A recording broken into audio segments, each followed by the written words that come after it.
Umani ng matinding atensyon online ang kumakalat na poster ng umano'y sequel ng Incognito, kung saan makikita ang dalawang lead stars sa isang explosive action scene. Mas lalong umiinit ang usapan nang mabanggit ang pangalan ng kapamilya actress na si Angel Locsin bilang posibleng bagong pasok sa part 2.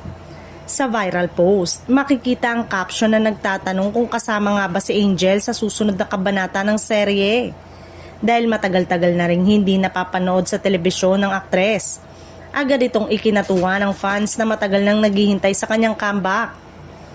Hindi may kakailan na kung sakaling matuloy, malaking dagdag sa proyekto ang presensya ni Angel. Kilala siya sa kanyang matitinding action role at strong screen presence, kaya swak na swak umano siya sa tema ng serye kung saan puno ng aksyon at suspense ang kwento.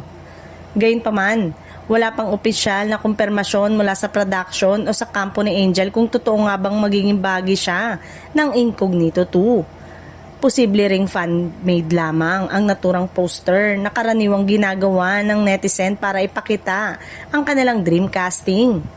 Sa kabila nito, tuloy pa rin ang excitement ng fans na umaasang muling mapapanood ang aktres sa isang high-intensity role. Marami ang nagsasabing bagay na bagay kay Angel ang ganitong klaseng proyekto, lalo na't eto ang genre na kanyang kinagigiliwan noon. Sa ngayon, nananatiling haka-haka ang lahat, pero kung magkatotoo man, siguradong magiging isa ito sa pinaka-inaabangang proyekto sa telebisyon at posibleng magmarka ng grand comeback para kay Angel Locsin.